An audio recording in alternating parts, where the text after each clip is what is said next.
It was a moonless night, the kind that makes even the bravest souls glance over their shoulders. I stood alone under the shadows of a now deserted bus stop. Rain poured down overhead, rattling against the flimsy shelter. The last bus had come and gone, its taillights fading into the distance. I cursed under my breath. I had such bad luck.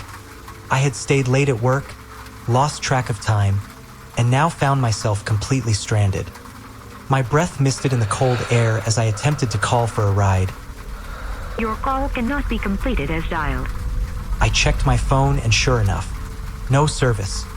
I didn't know how this night could get any worse. The streetlight above the bus stop flickered, and I slumped onto the hard wooden bench, ready to accept my fate. But then, from the darkness, headlights approached. An old van, its windows tinted, engine purring like a hungry beast. The van pulled up, and before I could react, the side door slid open. Two figures in black with faces obscured by masks jumped out. Panic surged within me as they grabbed my arms, their gloved hands cold and unyielding. Before I could react, they pulled me into the van. Everything went black as a bag slipped over my head, muffling my screams. I felt a sharp pain in my arm, and the last thing I thought was, I guess my day could get worse. Then my consciousness faded. I awoke feeling nauseated from whatever drugs I had been given. The sound of squeaking wheels pierced my ears as I rattled down a concrete hallway. I was being transported somewhere, a hospital perhaps? An old man in a white lab coat faded into view.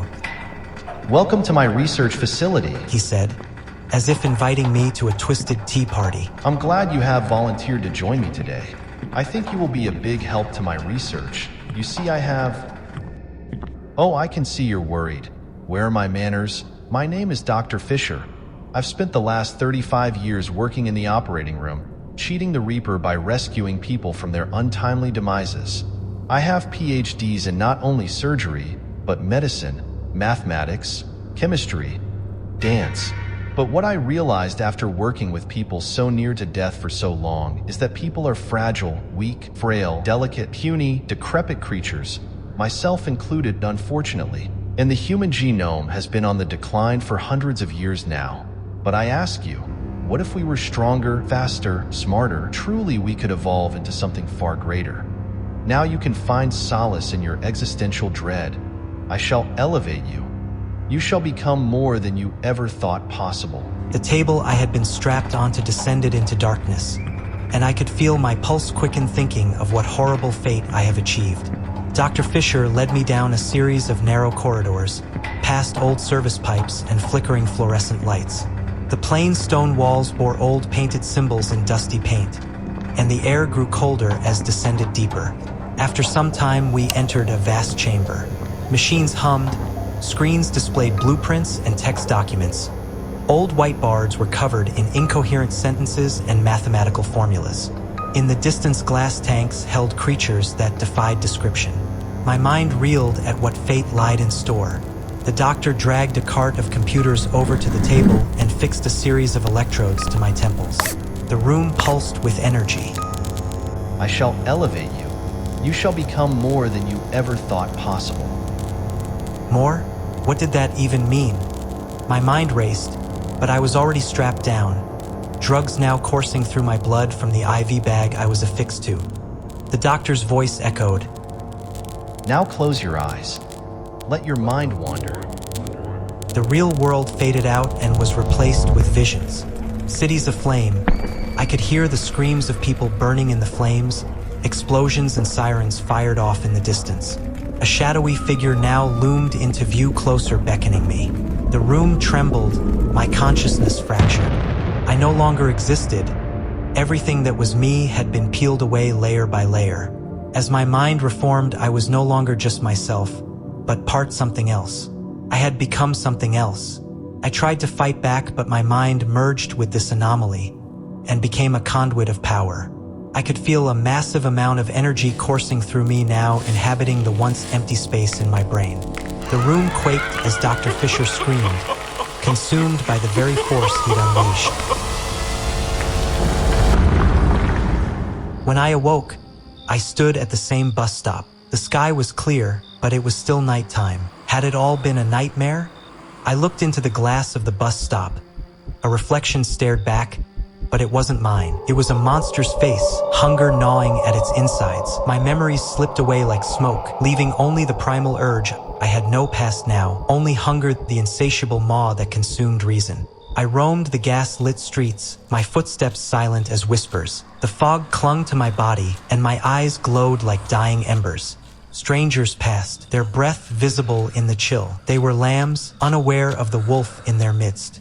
At first I chose carefully. The lonely ones, the frail ones, the desperate ones, the weak.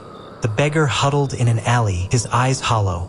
The young woman, tears staining her cheeks, her heartache like a beacon. The old woman, struggling to pass the street. I pounced, my claws sinking into flesh, teeth tearing through sinew. Their terror was exquisite, a symphony of panic and regret. London tasted of despair and desperation. I fed in dark corners and forgotten byways where hope had long since withered. The city was my larder, its inhabitants morsels to be savored. I devoured their secrets, the adulterer's guilt, the thief's remorse, the elder's regret. Each soul left an exquisite flavor, each body a sweet ambrosia. Over time, it became more irresistible to venture out of the shadows to feast on new unique morsels. One night on the Tower Bridge, I feasted upon a banker the taste of privilege and deceit. His eyes pleaded, but I was deaf to mercy. He was rich with flavor. The many years of his insidious ways garnished every morsel. That night, the Thames which flowed below, a river of forgotten dreams and discarded lives, ran red with blood. The constables whispered of a killer, The Fog Butcher. They hunted me, their flashlights flickering like dying stars. But I was swift, elusive. I slipped past them easily, leaving behind only the crimson remains of Mankett's finished. The night bathed the city in black. Withering lights drew elongated shadows where I waited. And so, with these words a confession or a boast, I know not. The hunger grows, insatiable. I am London's secret, the darkness beneath its cobblestones. Perhaps one day they'll catch me.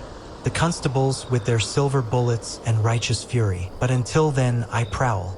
The fog embraces me, and the city trembles. For I am the beast, the embodiment of hunger, the devourer of souls. But now, as the fog thickened, remorse clawed at my chest. What had I become? A monster, yes, but also a creature of missed opportunities. Dr. Fisher's words echoed in my mind. Embrace it. But what if I could unembrace? What if I could unravel this cursed transformation? I closed my eyes, my humanity fading into the abyss once more. No longer could I return to my mundane life, return back to the man who missed the late bus.